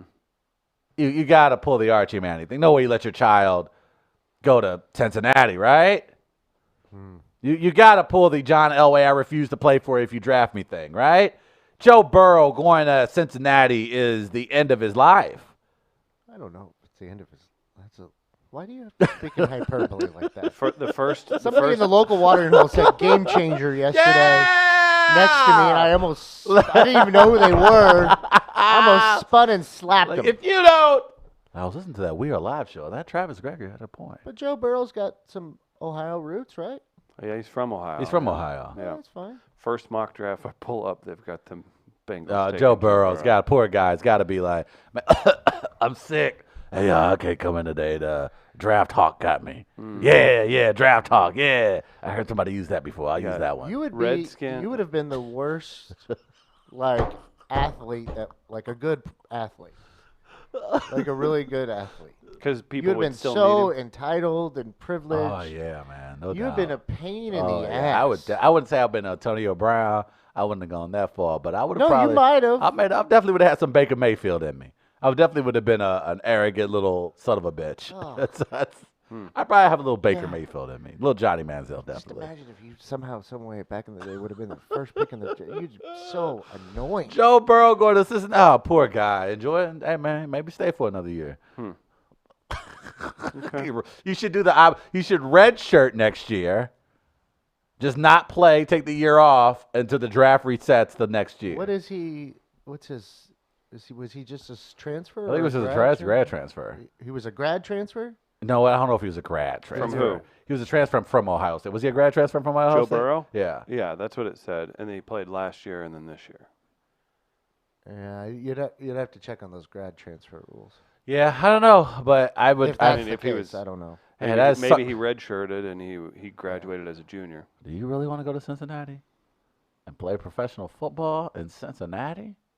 Fuck. Who's number He's 2 gonna pick? get money. Washington, you got the Redskins, Oh, they don't need a quarterback. Lions, Giants, Dolphins, Chargers, Panthers. So I mean, he's got room to go. He's got some places he can fall So- to. I would try to get to. you could say, I would try to make my way to San Diego, L.A. Yeah.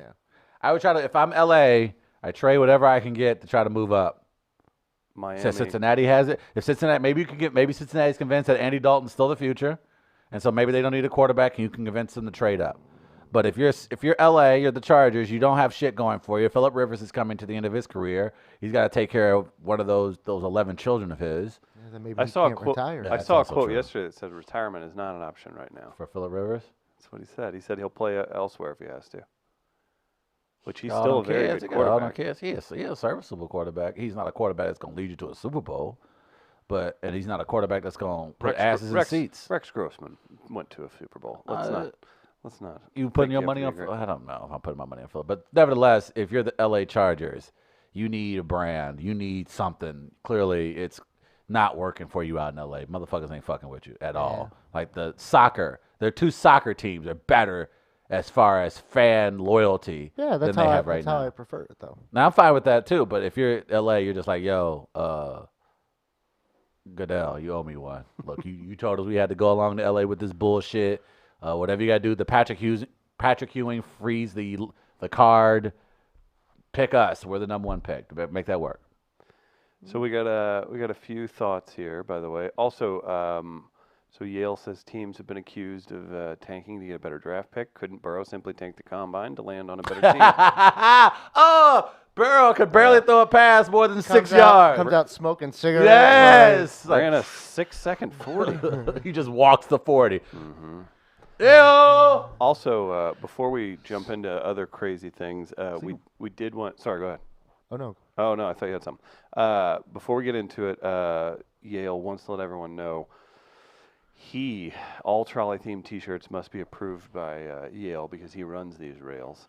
And Okay. Royce wants to know: will the He threads runs the rail. will the threads in the new shirt break down easily? It's a good question. Yes, couldn't let those get away. All right, Yale, this is the design we're going with. I was thinking on a blue heather, probably a true royal blue heather, and also a light gray heather as well is what the offering will be. So, Yale, I seek your approval and expect your approval momentarily. So, yeah, that is. There's a couple things, and we'll get into moments of the year in just a second. I just saw something on Twitter. Sharon Stone is on Bumble, and apparently had her account blocked because people were reporting her thinking it wasn't her for Yeah, real. spam. And then it actually is her. Sharon Stone is on Bumble. Is on Bumble. Why would she be on Bumble? Why don't she be on Don't- the celebrity app? I don't know. Sharon Stone. Maybe out her here giving thing is regular people. like that's too regular though. Like, look, Sharon, I get you don't want 61 regular. years young. You don't want regular. You don't want regular, Sharon. You can't. Maybe that's her fetish, though. That could be her thing. That'd be funny. That would be fun. That's actually a great movie. Just a former Hollywood starlet now just on regular dating apps, looking just to hook up with the most ordinary men she can come across. All right, that's- 61 looks great. I'm sure. I'm not doubting she looks great, and hell yeah, I would love to swipe right on Sharon Stone. But Sharon Stone, I'll tell you right now. There's your kept man experience. Oh, you know what? That could be. Let me put it into existence.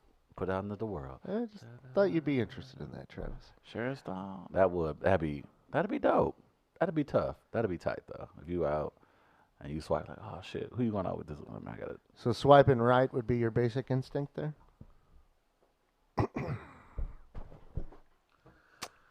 You're welcome. Yale wants you to change the trawler number from 1 to 99.1, and you have his blessing. There it We is. can maybe get a bumper sticker. Work on in a Joy FM sticker, Yeah. huh? Okay. And then there was one other thing I saw this weekend. I saw a headline. I haven't even followed up on it. Like Zac Efron, he's like Yeah, in what's going on with Australia Zac? or New Zealand or something. Was Zach in the hospital? He was in the hospital, and they said it was like a life-threatening illness at one point, like some infection saw that he that. got. But the thing was, did you see what he was filming? Where was he filming? Some show called Killing Zac Efron. And I'm like, wait. They were filming a show called Killing Zac filming- Efron, and he literally was on. He almost died. That's what they're saying. Zac, That's how dude. the story was going. I need some more details to see how serious this was, but I saw some of the headlines. And I'm like, what's this? And then I got to one of them that said, this happened while filming Killing Zach. I'm like, wait. He was in the hospital, life-threatening illness, while filming a show called Killing Zac Efron. It's brilliant promotion. It's brilliant promotion. You like that branding, don't you, Travis? That's solid branding, actually. Zac Efron gets it. Just like my mom in this scarf. She just That is nice. I'm drinking out of my one of my great Christmas presents. feel like I want to be like Steven Tyler. Oh, yeah. Steven Tyler or Johnny Depp? Steven Tyler used to tie the Yeah, scarves around his. work it. Okay. The Thank you. kerchief. You want to do moments of the year? Let's do moments Good God. of 2019. These are the moments of 2019. Oh, I like this. Keep going. You got anything else? These are the moments in January, February, March, and April, May, June, July, and August, September, October, November, December, 12 months of moments on We Are Live. Yeah. Oh, nice. That's not bad at all. You think like it? Not bad. I'm glad you got all 12 months correct. I was got to do the deal. There- Like, please God, don't let me lead out a month. You paused for a second on I one. think and it was May. I oh, think yeah. May. I was like, was it May? I was like, he's going to fuck this up, isn't he? He's gonna add a he's gonna month. Forget. Corroborary. That's a month, bro. we've had a lot of fun this year. We've had some great interviews off the top of our heads. We Yeah. can come up with a bunch of different stuff. We'll go through the planned things, and then we can just chime in with whatever you like. And in the comments, let us know some of your favorite moments of the last year for sure. Yeah, I have a couple here. Okay. There's a lot to choose from. Like Chris spoke of the interview. I mean, there's a couple that pop in my head, and they happened recently too, like Harlan Williams, Good time. Dana Gould. DG. With DJ that, is the like- OJ story OJ got story. me with that. Fantastic. So those could easily be there. Taking Sean to the circus. That was pretty great. I remember that. That was, I don't know how he lived. He lived. He survived that. There were people on our local watering hole that hadn't seen that like a couple weeks ago, and I had to show them. So There was like good. 3 people. Taking Sean Cocktoberfest, which was a huge was huge success. Big Huge undertaking by you, yeah. Big undertaking. Now, Travis, you're like about a month away here from Blackywearing. Oh, you can't wait. It's going to be black, y'all. Have you been prepping? As Chris says, I will on March 1st. Oh, gosh. Because I don't need you throwing shit at me at the last second. It'll be January 28th. Gardner, I got 75 videos I need you to upload. It's not going to happen. Please. It's not going to happen. There's a lot to choose from, but my first video is Modest Mouth related. Oh. And us getting a big break with a legit musician who Okay. was in here. Oh, I think I know this one. Brian Owens. Oh, yeah. And we just went with We it. jammed it out, Chris. It just was a magical moment. Chris is so organic. happy in this moment, too. Oh, you can see it on his face. Here you go. I don't remember that song. No, that's Ring of Fire. That's It's a burning thing that makes fire ring. Bound by wild desire, I fell into a ring of fire. It's too early to go with that. I know the acoustics Yeah. sometimes in here. No, here's what- I know, I get it, because I do the same Well, thing. he's with whether that. an artist- Travis, the well, reason when here- you're the done. reason- Travis, you do yours yeah. now. Oh, no. I want to hear. Leave the room immediately. But I Oh, feel no, I'm yeah. with you. That's why I don't go there this What early in song the was that? morning. That was something. right. What song was that? Something I have been. Sure. Something That I sounded have like been- some Sesame Street. That's something I've been working Womp, womp, on.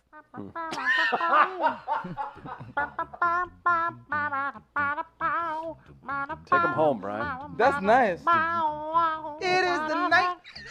I'm at his feet. I'm on the run. No time to sleep. Gonna ride like the wind. I'm never doing this show again. This is amazing. Yes. Yes. Gardner's still Mike, going. Oh, he's getting sauce.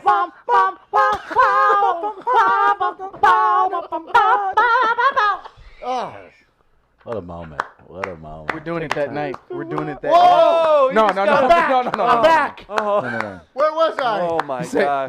we're doing it that night after the show. I want everybody to know Brian Owens shared the stage with Michael McDonald and Kennedy Holmes and a host of other internationally accredited musicians just weeks after that. And he shared his talents with another talented group in Modest Mouth. Yeah. What a moment for it. That was That was big. that was crazy. Like we just blew up on Spotify. Kimmel started calling Fallon. But it was if it wasn't for Brian, we wouldn't have had those humble opportunities. So I appreciate It just happened. It's magic. That's what those are the special moments when they just happen. Well, it's just like what I say before we start the show. Let's make magic. And I thought in that moment we made magic with our dicks. Oh, right there. In That that was, moment. that was with our mouths. Specifically. Okay, We're a sure. mouth There's band. A lot of dick involved too. No. Just mouths. So the tomato. My other video. So that was one of your favorite moments of the year. Yeah. We had each of us pick two. My other one is simply the introduction, the first appearance of one TM3, Thomas Moslander. This is an unhealthy obsession. third. This is interesting. Yeah. We're excited to have Tommy here. You can see him again open up for Ryan Singer this Monday. You can head back to the couch, Tommy. Great work. Damn, you just gonna kick him out? Yeah. And did you want to vote on fair or foul? No. Oh, you did that on He you actually did just- it on purpose, huh? Oh, yeah, Just so he that's can Travis's just verify. favorite Okay, I segment, see what. yeah. Oh, God, is he climbing Oh, over the chair? oh, no. Tommy, do you not know how to get out of no. chairs? This He's your never first lifted time a in chair a chair. before. He's never lifted a Tommy, chair get in before the in his chair, life. don't even know how to get up. Oh, no. Oh, you poor kid. We have so much to teach him. Can't even get out of it. Oh, no. Oh, buddy. This is I was told you were smart, kid. So that was the first time Tommy appeared, TM3. and it went from there. TM3 took 17 minutes to get out of a chair. Climbed over it. You just pull it out, get out. Trumpy Bear, get out easily. Yeah.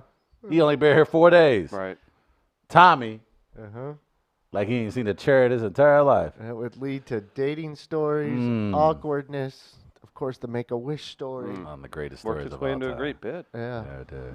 Many other things. And that was, so just the introduction. We knew at that moment, okay, We got something special here. this will be good. We got something special. This will be here. good. All right, Chris, what do you got? What do you got for your moments of 2019? Let me see what Gardner has queued up first. I had two. but Yeah, let's obviously go with also- a scooter-related one. A scooter-related one. So this, so when we switched over and we're just like, let's just go full podcast. I think people will still be into it. We automatically had some great guests and we were supported very well by listeners and viewers and all that good stuff. This was a good one though. This was our first. I can't say that we've had so many great guests, but Lou Ferrigno coming in to do the show. He was a great guest. It was validating. It was a good time too. But he had some words of advice for a producer with a scooter habit. He took a scooter to a pizza buffet 2 days ago that was 2 blocks away, and it really upset me because I love him and I want him to be here. And even though I'm on a fitness, let's get back to skinny here, get working on that. sure. I'm worried Haven't about found my him. way Can you yet. give him some kind of motivation? I mean, he took a scooter to a pizza buffet, Lou. Let me tell you something. He said the word scooter. Three weeks great ago, my interview. son, scooter, the chain came up. I think I go for a little kiddie ride around the block. I made a turn, small wheel. Yeah. I fell on the street. I messed up my arm and This I is fractured my recently? rib. Oh my goodness. And I'll never take ride a scooter or walk near a scooter the rest of my life. But now you need to walk instead of taking a scooter. Thank you, Lou Ferrigno. I guess I Ferrigno was could. Are you going to look Lou Ferrigno in what the a- eye? I guess I could walk 2 blocks. Did you heed his advice? Nope, you did. Your hard-headed ass didn't. Well, I bought a scooter. And then he crashed. And then you crashed it, Well, allegedly. It was a hit. it was was a a hit. Yeah. That could have been one of my moments. Lou Ferrigno, by the way. My What a- my knees still aren't right. That was this year. What a delightful human being. Mm-hmm. What a moment. That was the freaking Hulk, man. The freaking Hulk. Yeah. That's tough. That's freaking awesome. Yeah. I guess I've walked more now that I've been taking the bus in this weather. I'm walking a lot, actually. Lou tried to tell your ass. He saw it to I the gotta future. take ibuprofen more often Sure. now. Lou knew what time it was. That's crazy how you that's the Hulk, man. The Hulk warned your ass. Yeah. And you didn't listen. What was And I you wouldn't supposed like to him when he's do? angry. Listen to the Hulk. Well, There maybe you go, that's a good- Chris. But just wait till it warms up. I ain't gonna be listening You're gonna be out here hair flowing in in these them streets. streets. In them streets. In them streets. And you know what? You ain't Okay. said nothing but a word. You right? I didn't say no. but Second one. This is Second a gimme. one. This is a gimme. Let's hold off on because Okay. you both picked the same moment, and I figured you would. So we'll hold off on Chris's second one, and we'll go to one of Travis's, because then Travis will now know what each of you picked, which I'm sure he can guess. But the one with Travis comes from Make It Racist. Yes, it did. As I often do on Make It Races, I provide historical context Well, to situations that you guys may not be familiar alternative with. facts. I wouldn't say they're alternative facts. These are just facts unbeknownst to you two. So excuse me for educating everyone, but that's what I've done with that segment. And this was an example of me talking about just a moment in time that I can't believe The founding of a city. the founding of a city. It was a huge moment. About Seattle. Ah! Ah! As we all know, the city was founded by, that's right, Leota, Seattle. No. Yes, it was founded by Leota, Seattle. Leota, Seattle, as we all know, founded Seattle in 1973. And Leota's Right after he left Motown. had a good run with Marvin Gaye, Martha and the Vandellas. Right.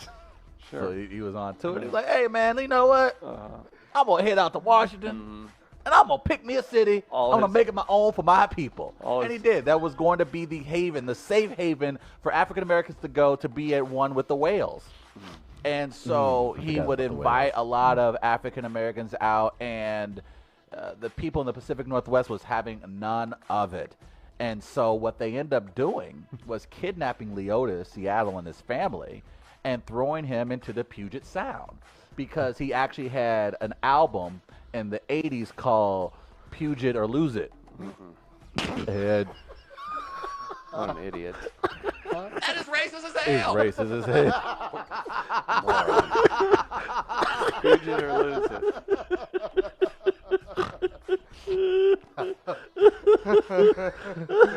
Puget or lose it.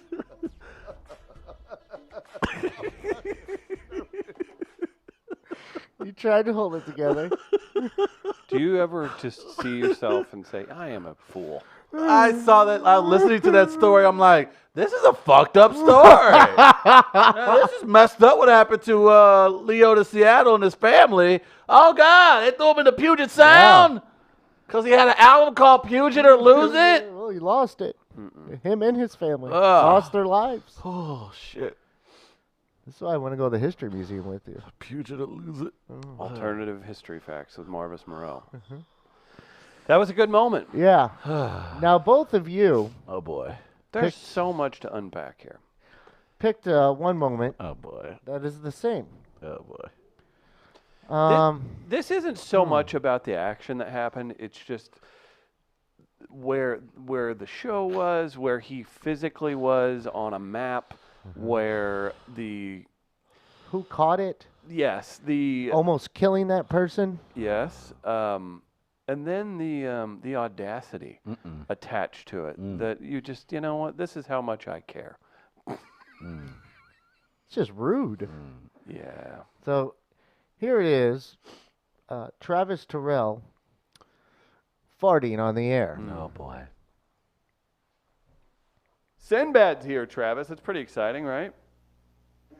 Can you give him my number?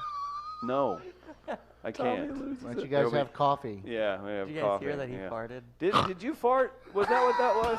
What? He did.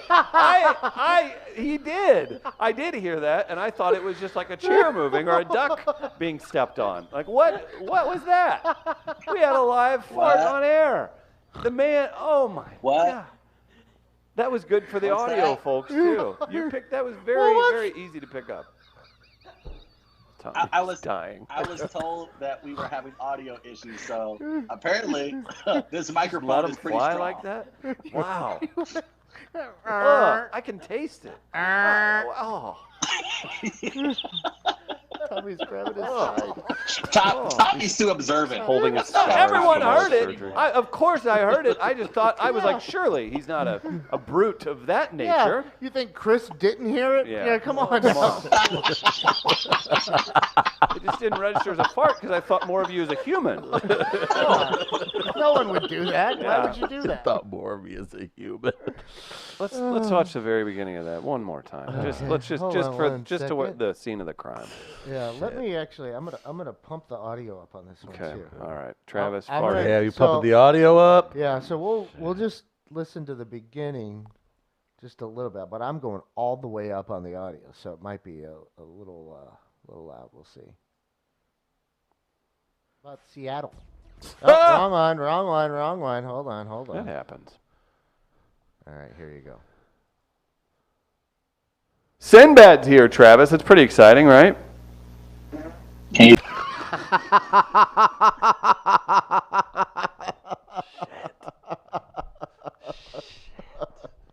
That audio was amazing. Sinbad's here, Travis. It's pretty exciting, right?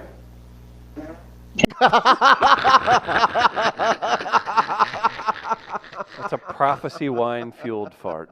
My God. Are you proud of who you are? as a man? No, I'm not. Sinbad's here, Travis. It's pretty exciting, right? Hey, man, relax, Gardner. That sounded like an effect Trumpy Bear would have built in. Yeah. Tommy was so startled. I honestly was just gonna go right. I was like, he may have farted, but I'm not gonna whatever. And Now then watch Tommy, watch Tommy's immediate reaction again. Here you go. he's appalled. Sinbad's here, Travis. It's pretty exciting, right? can you give him my number? No. His arms fly. He was so He excited. gets so giddy, like, wait a damn minute, wait a minute. So that's our moment of the year. Yeah, it's got to be. That's That has got to I'm be. sorry, guys. That happened on. I'm sorry, guys. I'm sorry. that's who we are. We're horrible, horrible human beings. That happened on May 9th. Wow. We could have just packed it all in then. It wasn't gonna get I any was better. packing in. I had to let it out. I'm sorry. On the New And York. then straight from that. Can you give him my number? So selfish. There's so much going on So there. There's selfish. a lot going on there. So wait, so since then, did that tarnish your relationship with Big Bird, or are they still in contact? Because I know you didn't go out there saying like it's all done and torching it. You're just like it's going to maybe create opportunities. Anything on the Sesame Street or Nickelodeon front from that still? From the fart? Yes, from the fart itself. Did That- did that make you a grade A sound effects man? Like how did that No, work? there was a lot of great moments this year. And I think that was one of them. Being able to do the show from Brooklyn was a lot of fun. We had our technical difficulties, but we made it work. And all in all, I thought it was a pretty good success. But I enjoyed that time in Brooklyn this past year as part of Even Further show because I don't know, it gave me an opportunity to share some things that was going on in New York with our loyal listening and viewing audience, and along with us doing the You got high on the show too while you were in. I don't know about that. I have Oh video. boy, there's video of that. I don't have it right now, but I enjoyed that though. That was and to my credit, I haven't Oh. had to use that since I've gotten back to St. Louis. It's amazing. I can make it in. I said, but we had the option of doing it from home. no, that never really wasn't been an option for you. So yeah, I don't know who told you that was an option. yeah, maybe not. We had some great interviews this year. That's one thing that I'm very proud of as far as this show is concerned. We've, since from the radio side to moving over to Facebook and now YouTube, is that we're still able to do the type of interviews we want to do from the beginning, long form style interviews where we get to sit down, have a good conversation with people we've admired in the industry, certainly a ton of comedians. And I think, again, Harlan comes to mind, Gould comes to mind. We've had some great people in here. And we've met some great folks as well. Preacher Lawson, I am a huge fan of, and It's a lot of fun. That was a ton of fun. His energy. So I think the interviews for me were the big moments for us this year. We had some quality interviews with a lot of journalists. We love speaking with other journalists and media members in the area because For those who are not familiar with working a Midwest market, it is a different kind of animal, it's a different kind of beast that you have to deal with in the Midwest. And these folks do it with great aplomb, and they're just so polite and generous. And I really enjoyed those interviews. So that was the bigger moments for me this year. What about yourself? No, I love that too. Just to even echo off some of the fun we've had. Obviously, we love having local comics in too, but the media members, that was fun. Getting a peek behind the scenes at some of the Randy Carrickers of the world, all of our friends from the news stations, and it's nice for those people. Oh, just last week we had Freed and Amanda Woodis from St. Louis Magazine, who has an extensive media background. That was so much fun, and every single one of those has been a winner. Robert Cohen was a bunch of fun. It's been so long, I forget. We've had Robert David Cohen Hunn one- was fantastic. Yeah, David Hunn was in. Jeez. The Robert Cohen one was real interesting for me, just because it was something completely different than what we. It's not like when we think of journalist, we think of The broadcast, the and the reporter, writing, reporter, right. writer, but not necessarily a photojournalist Right. comes to mind right away. So that's just because it was different, and the exhibit that was coming to St. Louis that brought Robert in as well. So that was interesting to me. We had, and the people have been very, again, generous with their time. And we mean that because we understand what we are.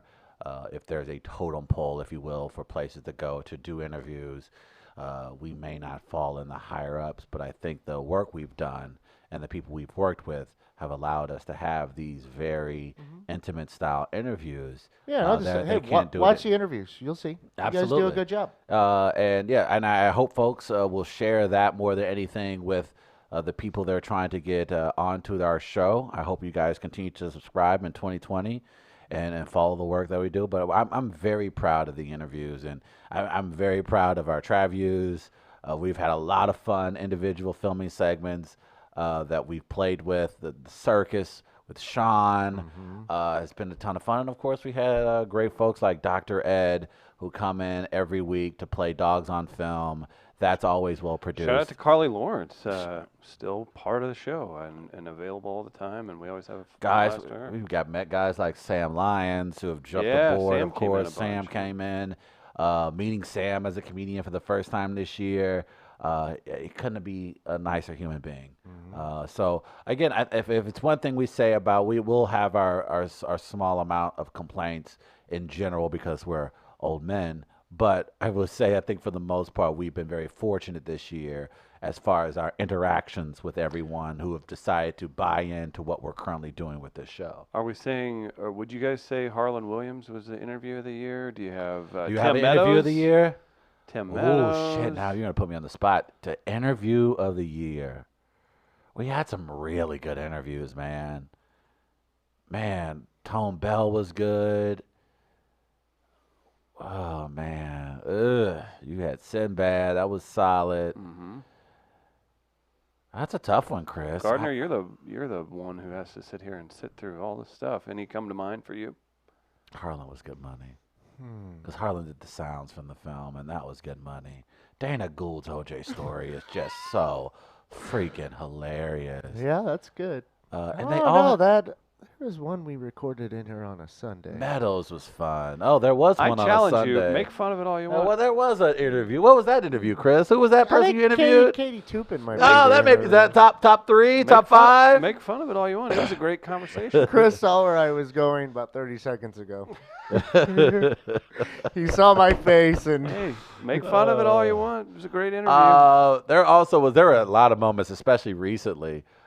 Chris shot a 3-point Steph Curry style gummy penis into the mouth of one yeah. Chris Gardner live on air. yeah. We also filmed the reenactment of Gardner's hit job. I got a scoot. Got a Scoot was a viral hit.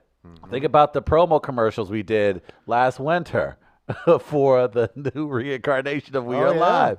So Planet Wall. Yeah, Planet Wall. We've had a lot of fun, and we're still growing. So we're very appreciative of everybody who supported this year, and we're hoping to carry that into the new year. It's a lot of good moments this year. That's a good problem to have, right?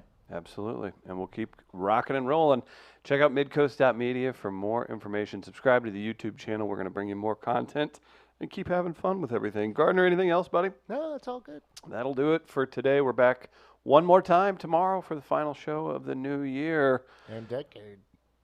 and decade. It's Chris Denman, Trumpy Bear, Travis Farrell, and Chris Gardner. We're back tomorrow live at 8 a.m. See you then. Peace.